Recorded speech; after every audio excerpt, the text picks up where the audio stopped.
Radhe Radhe, welcome to my home. તો આજનો special order હતો કેપી કોમર્સ હબમાંથી. તો આજના મેનુમાં હતું ચીઝ પનીર ગોટાળો અને ચાઇનીઝ ભેળ. તો આજે હતો સન્ડે અને બચ્ચાને બધાને રજા હતી, તો બધા બચ્ચા પાર્ટી અહીંયા લાગી ગયા હતા કટિંગ કરવામાં. તો ચીઝ પનીર ગોટાળો જેટલો મસ્ત બને ને આટલું જ એનું કટિંગ બધું ઝીણું ઝીણું કટિંગ કરવું ને બહુ જ હાર્ડ છે અને બહુ જ વાર લાગે બધામાં. તો અમારે ક્યાંય પણ ચીઝ પનીર બટર યુઝ કરવાનું હોય તો અમે અમૂલનું જ યુઝ કરીએ છીએ. તો આજે બચ્ચા પાર્ટીનું ફેવરિટ હતું એટલે ફટાફટ મને કટિંગ બધું કરી દીધું હતું. અહીંયા ચીઝ પણ ખમણાઈ ગયું હતું, પનીર પણ રેડી થઈ ગયું હતું. તો આજે જે ઓર્ડર હતો ને એ પણ મારે ક્લાસીસમાંથી ઓર્ડર હતો, એમાં પણ બધા બચ્ચા પાર્ટી જ હતા, નાના મોટા બધા છોકરા હતા અને છોકરાનું ફેવરિટ એટલે ચાઇનીઝ. તો આજે બધાને આમ હેપી સન્ડે હતો. તો અહીંયા મેં બોલ્સનું મટીરિયલ તૈયાર કર્યું અને જે કે મારા જે રાઈસ ધોઈ અને મૂકી દીધા હતા બાફવા.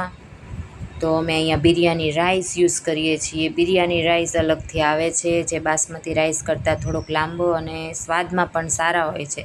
તો અમે પુલાવમાં અને ચાઇનીઝ ભેળમાં બધે અમે આ જ રાઈસ યુઝ કરીએ છીએ. તો ભાઈ જે કે મારા જે ચાલુ કરી દીધું અહીંયા બોલ્સ બનાવવાનું. તો એક બાજુ મંચુરિયન બોલ્સ બનતા હતા અને બીજી બાજુ બનતી તો અમારે નૂડલ્સ બફાતું હતું. તો અહીંયા બધું રેડી થઈ ગયા પછી અમે ચાઇનીઝ ભેળ બનાવી નાખી હતી. અને પહેલાં અમે થોડીક જૈન બનાવવાનું હતું, તો પહેલાં 10 ડીશનું જૈન બનાવી અને લઈ લીધું હતું. પછી બનાવ્યું હતું રેગ્યુલર. તો અહીંયા આદુ મરચાંની પેસ્ટ અને ગ્રીન ચીલી સોયા સોસ સિવાય અમે કોઈ જાતના એકેય સાઇટ્રિક એસિડ, લીંબુના ફૂલ કે આજીનોમોટો કોઈ વસ્તુ અમે યુઝ નથી કરી અને અમે કરતા પણ નથી, કોઈ પણ જગ્યાએ નથી કરતા. તો અહીંયા ચાઇનીઝ ભેળ રેડી થઈ ગઈ હતી અને પછી બનાવવાનો હતો ભાઈ ગોટાળો. તો અહીંયા અમારી યશવીબેન અને એના પપ્પા બેય મંડાઈ ગયા હતા ગોટાળો બનાવવા. તો ચીઝ પનીર ગોટાળો કોને કોને ભાવે છે મને કોમેન્ટ કરજો. અને તમારે પણ જો રેસીપી જોતી હોય તો મને DM કરીને રેસીપી લખજો, એટલે હું તમને એની ફૂલ રેસીપી આપી દઈશ.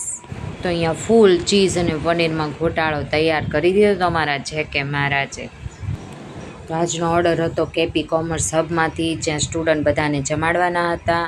અને આજે ભાઈ સ્ટુડન્ટને બધાનું ફેવરિટ હતું, તો એમાં ક્યાં કોઈને કહેવું જ પડે. ચીઝ પનીર અને ચાઇનીઝ ભેળ, જો મજા પડી ગઈ ભાઈ બધાને. જો તમારે પણ મારા વિડીયો જોવા ગમતા હોય તો લાઈક કરજો, કોમેન્ટ કરજો અને શેર જરૂરથી કરજો. તો મળીએ નેક્સ્ટ વિડીયોમાં નવી રેસીપી સાથે. રાધે રાધે.